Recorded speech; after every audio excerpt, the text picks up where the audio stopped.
Hello दोस्तों, welcome to Analytics IAS Academy and welcome to our current affairs classes, जहां पर हम आपके साथ डिस्कस करते हैं करंट अफेयर्स से रिलेटेड इंपॉर्टेंट इश्यूज़ के बारे में और उनसे रिलेटेड कुछ इंपॉर्टेंट बातें। डियर फ्रेंड, एक डिस्कशन, एक डिलिब्रेशन और पर्सपेक्टिव बिल्डिंग की हम बात करते हैं आपके साथ। और उसी सीरीज ऑफ लेक्चर में dear friend, today we are here with one very important topic. Dear friend, एक ऐसा टॉपिक जिससे वेस्ट एशिया या इंटायर मिडिल ईस्ट की जो इमेज है वो बदल सकती है। और देखिए, एक कन्फ्लिक्ट जो लगभग 1 साल से चल रहा है इजराइल और हमास के बीच में, और देखिए वो कन्फ्लिक्ट ख़त्म होने का नाम ही नहीं ले रहा था। और रिसेंटली इजराइल का सारा फोकस अपने नॉर्दर्न बॉर्डर पर लेबनान की तरफ आ गया है। और उसी सीरीज़ में डियर फ्रेंड, यहाँ पर आप देख सकते हैं इजराइल ने एक एयर स्ट्राइक के थ्रू हिजबुल्लाह के लीडर हसन नसरल्लाह को किल किया दोस्तों। और उस अटैक के बाद ऐसा माना जा रहा है कि this killing of Hasan Nasrallah can be a game changer for entire West Asia. इसी टॉपिक पर हम आपके साथ डिस्कशन करेंगे डियर फ्रेंड। और इस लेक्चर का स्कोप यही रहेगा कि कैसे ये जो डेथ है नसरल्लाह की, ये पूरे वेस्ट एशिया की पूरी जो स्कीम ऑफ द थिंग्स है, या जो पूरा वेस्ट एशिया की पॉलिटिक्स है, जो स्ट्रैटेजिक इंपॉर्टेंस है, कैसे उसे चेंज कर सकता है। तो देखिए, लेक्चर को स्टार्ट करने से पहले थोड़ी सी इन्फॉर्मेशन दोस्तों मेरे बारे में। और यहाँ पर देखिए, मैंने बताया है कि देखिए लास्ट 14 ईयर से मैं आपके साथ जुड़ा हुआ हूँ डियर फ्रेंड। अगर आप अपनी इस यूपीएससी की जर्नी में मेरे साथ जुड़ना चाहें तो आप इस लिंक के साथ, टेलीग्राम चैनल के साथ या इंस्टाग्राम पर मेरे साथ जुड़ सकते हैं। आपके जो भी क्वेरीज हैं, जो भी डाउट है दोस्तों, आप मेरे साथ डिस्कस कर सकते हैं। अब बात करेंगे आज के टॉपिक के बारे में कि कैसे ये जो हसन नसरल्लाह की किलिंग है, कैसे ये एक इम्पॉर्टेंट इवेंट साबित हो सकता है इंटरनेशनल पॉलिटिक्स या जो करंट सिनेरियो चल रहा है वेस्ट एशिया और मिडिल ईस्ट में। इसे जानने की कोशिश करेंगे। सबसे पहले जानने की कोशिश करेंगे दोस्तों कि यह इन न्यूज़ में है क्यों, बैकग्राउंड क्या है इस कन्फ्लिक्ट का, रीसेंट जो कन्फ्लिक्ट हो रहे हैं वो क्या है, और वेस्ट एशिया पर क्या इम्पैक्ट ये क्रिएट कर सकता है, कैसे ये जो इवेंट है वेस्ट एशिया के लिए एक टर्निंग पॉइंट हो सकता है। बहुत सारे player dear friend, Iran, Israel, Syria, Hezbollah, Houthi, Yemen, US, UK, India, सब पर किस तरह से ये इम्पैक्ट डाल सकता है, इसे हम आपके साथ जानने की कोशिश करेंगे। तो देखिए, यहाँ पर आप देख सकते हैं कि देखिए ये पूरा जो वाक़या है, ये पूरा जो न्यूज़ है, क्यों हम डिस्कस कर रहे हैं, क्यों देखिए इजराइल ने एक एयर स्ट्राइक की और उस एयर स्ट्राइक में डियर फ्रेंड हिजबुल्लाह के जो सेक्रेटरी जनरल हैं हसन नसरल्लाह, इनकी डेथ हो गई। और यह जो डेथ है, अलग अलग देशों ने इसे अलग अलग तरह से इंटरप्रेट करने की कोशिश की है। कुछ देशों का कहना है कि कहीं ना कहीं यह जो इजराइल का अटैक है, इससे एक फुल स्केल कन्फ्लिक्ट बनने की संभावना बड़ी है दोस्तों।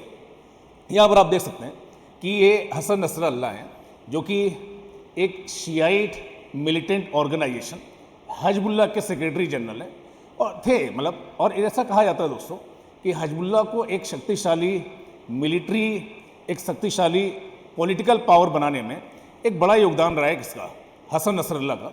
और वहीं दूसरी तरफ आप देख सकते हैं कि इजराइल है, जो कि रिपीटेडली ये कह रहा है कि देखिए लास्ट ईयर हमास के द्वारा जो अटैक किए गए थे, जिसको वर्ल्ड के ज़्यादातर देशों ने एक टेररिस्ट अटैक की संज्ञा दी, उसके रिस्पॉन्स में जो लोग भी हमास की मदद करते हुए पाए जाएंगे, हम उसे छोड़ने वाले नहीं हैं। तो यहाँ पर देखिए बेंजामिन नेतन्याहू, जो कि ये कह रहे हैं कि देखिए ये जो वॉर है ये अभी ख़त्म होने वाली नहीं है और हम इजराइल के दुश्मनों को ढूंढ कर, हाँ, सर्च करके उन्हें किल करेंगे। तो देखिए इस कॉन्टेक्स्ट में इसे हम समझने की कोशिश करते हैं कि हिजबुल्लाह के सेक्रेटरी जनरल हसन नसरल्लाह की ये जो डेथ है, उनकी जो किलिंग है, इसका इम्पैक्ट वेस्ट एशिया पर किस तरीके से पड़ सकता है, ये हमारे लेक्चर का स्कोप है दोस्तों। एक सीरीज ऑफ इवेंट है डियर फ्रेंड। हालांकि ये जो कन्फ्लिक्ट है ये स्टार्ट हुआ था जब लास्ट ईयर हमास ने एक अटैक किया था इजराइल पर, जहाँ पर इजराइल के कुछ लोगों की डेथ हुई थी और कुछ लोगों को बंधक बना लिया गया था। उन बंधकों की, उन होस्टेजेस की रिलीज़ के लिए इजराइल ने एक रिटेलिएटरी एक्शन किया। और देखिए वो जो रिटेलिएटरी एक्शन था इजराइल का हमास के अगेंस्ट पर गाजा स्ट्रिप में, उस एक्शन में हालांकि हमास और इजराइल ही इन्वॉल्व थे, बट बीच बीच में दोस्तों हमेशा न्यूज़ में आता रहता था कि लेबनान में स्थित एक पॉलिटिकल और मिलिट्री ऑर्गेनाइजेशन हिजबुल्लाह लगातार सपोर्ट कर रहा था इस स्ट्रगल को हमास की। और इस पूरे सीक्वेंस में कई बार उन्होंने रॉकेट लॉन्चर से अटैक किए इजराइल पर। बट लास्ट 1 वीक में दोस्तों एक सीरीज ऑफ इवेंट हुए। और देखिए इन सीरीज ऑफ इवेंट से आप समझ सकते हैं कि कैसे जो इंटरनेशनल वॉरफेयर है 4th जनरेशन वॉरफेयर से 5th जनरेशन वॉरफेयर में जा रहा है। मतलब इसका एक एग्जाम्पल लोगों ने देखा जब जिस तरह के कम्युनिकेशन इंस्ट्रूमेंट यूज़ किए जा रहे थे हजबुल्ला के जो फाइटर्स थे उनके द्वारा, उनके जो पेजर थे, जो वॉकी टॉकीज थे, उनमें विस्फोट हुआ, उनमें ब्लास्ट हुआ। और ऐसा बोला गया कि इनमें कहीं ना कहीं इजराइल का हाथ है। तो the kind of the pagers and walkie talkie that were being used by these fighters of हजबुल्ला, a blast took place killing number of their leaders, killing number of their fighters. और उसके retaliation में हजबुल्ला ने attack किया किस पर? Israel पर। और Israel ने अपने रिस्पॉन्स में एक मैसिव एयर स्ट्राइक 27 सितंबर की। और देखिए वो जो एयर स्ट्राइक थी उसमें हसन नसरुल्लाह की डेथ हो गई। और देखिए ये जो हसन नसरुल्लाह की डेथ है कहीं ना कहीं दोस्तों ऐसा माना गया कि ये एक बड़ा टर्निंग पॉइंट हो सकता है वेस्ट एशिया की पॉलिटिक्स के लिए। इसे जानने की कोशिश करेंगे कि किस तरह से यह जो इवेंट है वेस्ट एशिया की पॉलिटिक्स को चेंज करता है। बट इसके पहले थोड़ा सा बैकग्राउंड जानने की कोशिश करेंगे। आप में से कुछ लोग सोच रहे होंगे कि हजबुल्ला क्या है या इसके बारे में सर बता रहे हैं, बट हजबुल्ला के बारे में नहीं बता रहे हैं। तो देखिए Hezbollah literally means dear friend a party of God. Hezbollah literally means a party of God dear friend. और आपकी जानकारी के लिए बता रहा हूँ कि एक शियाइट एंटी इजराइल मिलिटेंट ऑर्गेनाइजेशन है, ईरान की मदद से बना हुआ, ईरान के सपोर्ट से बना हुआ, जो लेबनान में रहकर इजराइल के अगेंस्ट में अपने रेजिस्टेंस को बनाए हुए है। और उसकी एक ब्रीफ हिस्ट्री है दोस्तों, ठीक है। अगर आप लेबनान की हिस्ट्री को देखें तो लेबनान की एक पूरी हिस्ट्री है। इस हिस्ट्री में हम बहुत ज़्यादा नहीं जाएंगे, बट ये आप समझने की कोशिश करिए कि 1943 तक जो लेबनान है dear friend that was under French mandate. और उसके बाद का जो दौर है लेबनान की हिस्ट्री में अगर आप देखेंगे 1945 के आगे से जो इनका दौर है, देखिए एक बड़ा ही अनस्टेबल दौर है डियर फ्रेंड, ठीक है। सो लेबनान को अगर आप देखें तो 1975 से लेके 1990 का जो दौर है यहाँ पर सिविल वॉर का दौर है। 3 मेजर ग्रुप्स हैं दोस्तों, शिया मुस्लिम्स हैं, सुन्नी मुस्लिम्स हैं और क्रिश्चियन पॉपुलेशन है। जो शिया मुस्लिम्स हैं डियर फ्रेंड उनका यहाँ पर हमेशा से कहना रहा है कि they have been marginalize by state players.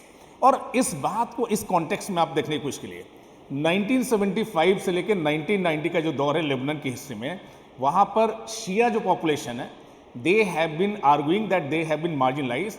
और इसी दौर में 1978-79 में ईरान में एक ईरानियन रिवोल्यूशन होती है जहाँ पर एक मेजर शिया क्लेरिक की अगुवाई में वहाँ पर एक रिवोल्यूशन होता है और ईरान के शाह को हटा दिया जाता है। ईरान में आई हुई जो नई थियोक्रेटिक गवर्नमेंट है वो अपनी आइडियोलॉजी को स्प्रेड करना चाहते हैं। और इस आइडियोलॉजी को स्प्रेड करने के लिए उन्हें लेबनान एक कंड्यूसिव ग्राउंड की तरह से लगता है। और वहाँ पर डियर फ्रेंड उनके सपोर्ट से एक ऑर्गेनाइजेशन का जन्म होता है 1982-83 में, that is Hezbollah dear friend. तो ये है लेबनान डियर फ्रेंड, कैपिटल है बेरूत। और 1975 से 1990 तक का जो दौर है हमने आपके साथ डिस्कस किया, ये एक अनस्टेबिलिटी का दौर है लेबनान की हिस्ट्री में। तो देखिए ये पूरा दौर जब यहाँ पर एक सिविल वॉर चल रही थी और जो लेबनान है डियर फ्रेंड इस पर लगातार अटैक कर रहे थे कौन? इजराइल। 1978 में अटैक हुआ, 1982 में अटैक हुआ। इस बैकग्राउंड में चूंकि ईरान में ऑलरेडी एक इस्लामिक रिवॉल्यूशन हो चुकी थी, ईरान की जो नई सरकार थी जो इस्लामिक आइडियोलॉजी पर गवर्न करने का दावा कर रही थी, वो अपनी इस आइडियोलॉजी को स्प्रेड करना चाह रहे थे। और इस आइडियोलॉजी को स्प्रेड करने के प्रोसेस में दे सपोर्टेड हजबुल्ला। सो 1982-83 का वो दौर है जब हजबुल्ला की स्थापना हो रही है। और जिस तरह की पॉलिटिकल अनसर्टेनिटी लेबनान में उसका फ़ायदा उठाते हुए हजबुल्ला एक मेजर पॉलिटिकल और मिलिट्री फोर्स की तरह से इमर्ज होते हैं लेबनान में। और सिंस लेबनान का सदर्न पार्ट वो पार्ट था दोस्तों जहाँ पर बहुत सारे फिलिस्तीनी विस्थापित वो आकर शरण ले रहे थे, तो उनके राइट के लिए लड़ने का दावा करते हैं हजबुल्ला। और उसी प्रोसेस में अगर आप रीसेंट कन्फ्लिक्ट को देखें, एक ब्रीफ मैंने आपको हिस्ट्री बताई, अगर आप रीसेंट कन्फ्लिक्ट को देखें दोस्तों तो हजबुल्ला के जो अटैक हैं that are targeted against Israel, that is a sense of solidarity that they are showing towards people of Palestine. यहाँ पर हम समझने की कोशिश करते हैं दोस्तों, हजबुल्ला का फॉर्मेशन होता है 1983 से 85 के दौर में। और धीरे धीरे ये हजबुल्ला जिसको ईरान सपोर्ट कर रहे हैं as a part of their growing influence in Middle East, ये एक anti Israel Shiite militant organization के रूप में उभरता है और धीरे धीरे इसका स्कोप, इसका सिग्निफिकेंस लेबनान की पॉलिटिक्स में बढ़ता है, जो कि इस बेस पर विवाद पर बेस्ड है कि they are opposing the idea of Israel and its right to exist as well as they are opposing western power and their influence in Middle East और वेस्ट एशिया। उसी कॉन्टेक्स्ट में यह जो ऑर्गेनाइजेशन है different, इन्होंने हाल के जो events हैं उसमें इजराइल पर टारगेट किया और जिसके रिटेलिएशन में ये जो अटैक किया इजराइल ने, जो एयर स्ट्राइक की, उसमें हसन नसरल्ला की डेथ हो गई। अब मुद्दा ये है, ये तो इवेंट्स हैं डिफरेंट, हमारा टॉपिक क्या है कि how it may affect the politics of West Asia. West Asia की पॉलिटिक्स को ये कैसे अफेक्ट कर सकता है दोस्तों? तो देखिए यहाँ पर आप समझ सकते हैं कि Hezbollah has been regarded as one of the most powerful non state player. देखिए हर राज्य के पास अपनी आर्मी है, हर देश के पास अपनी एक आर्म फोर्सेस हैं, बट हिजबुल्लाह एक नॉन स्टेट प्लेयर है, कोई राज्य नहीं दोस्तों। लेबनान के अंदर Hezbollah is one non state player, also regarded as a Shiite political party. Lebanon की पार्लियामेंट में इनके मेंबर्स हैं। तो देखिए एक यूनिक एग्जिस्टेंस ये इंजॉय करते हैं कहाँ पर, लेबनान में। और देखिए कई बार ऐसा होता है कि जब राज्य और उसकी अथॉरिटी काफ़ी वीक होती है तो ऐसे नॉन स्टेट प्लेयर्स इमर्ज हो जाते हैं। और ईरान जो कि खुद को ऐसा बोलते हैं कि they are fighting for Muslims, specially Shia Muslims. So Hezbollah got support from Iran, support मिला किससे? ईरान से। और ईरान के एक्टिव सपोर्ट से Hezbollah has become one of the most powerful militant non state players in West Asia, जिनके पास rockets हैं, ballistic missiles हैं, जिसका उन्होंने हाल के वर्षों में डियर फ्रेंड यूज़ किया। ठीक है, तो यहाँ पर देखिए ये कन्फ्लिक्ट क्यों हो रहा है? इजराइल ऑलरेडी स्ट्रक है कहाँ पर? गाजा में पिछले 1 सालों से डियर फ्रेंड। और 7 अक्टूबर को इजराइल ने ईरान के अंदर अटैक करके हमास के जो पॉलिटिकल चीफ हैं उन्हें किल किया डियर फ्रेंड, जिसके रिटेलिएशन में हिजबुल्लाह ने कुछ रॉकेट दागे किसकी तरफ? इजराइल के ऊपर। और उसके रिटेलिएशन में जो इजराइल ने किया dear friend, that led to killing of Hasan Nasrallah. अब देखिए इजराइल चाहते क्या हैं? इजराइल ये चाहते हैं कि उनके नॉर्थ में जो लेबनान है, लेबनान के सदर्न बॉर्डर का यूज़ करते हैं हिजबुल्लाह और बार बार टारगेट करते हैं किसे? इजरायली पॉपुलेशन को। जो टारगेट हाल के वर्षों में उन्होंने किए उसकी वजह से लगभग 60 से 80 हज़ार इजरायली लोगों को उनके घरों से हटाना पड़ा, उन्हें विस्थापित करना पड़ा और अभी भी वो वापस नहीं आ पाए। तो इजराइल ये चाहते हैं कि इन टारगेट्स के थ्रू, इन अटैक्स के थ्रू हिजबुल्लाह की जो मिलिट्री कैपेबिलिटी है उसे डिग्रेड किया जाए और उसे इजराइल के बॉर्डर से काफ़ी क्या किया जाए? दूर किया जाए। That is the aim of what Israel.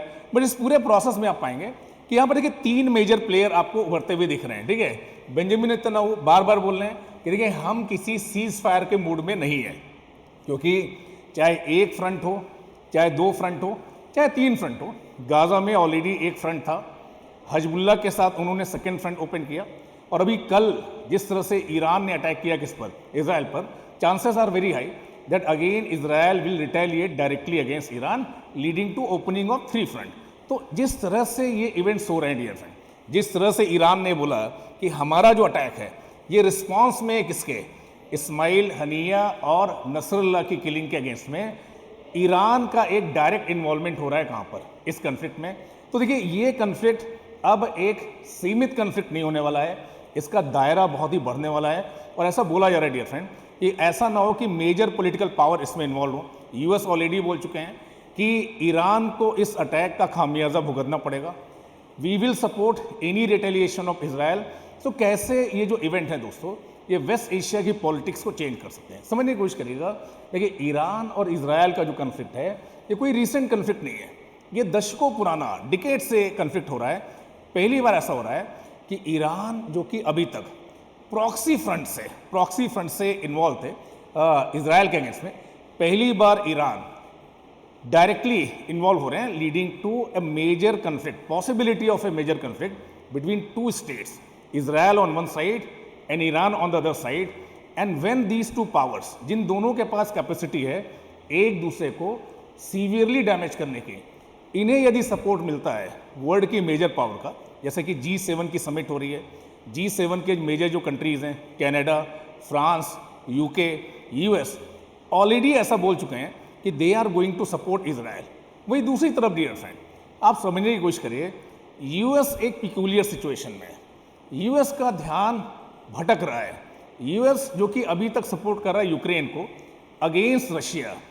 US के जो रिसोर्सेज हैं, now US has to divert resources some towards Ukraine and some towards Israel.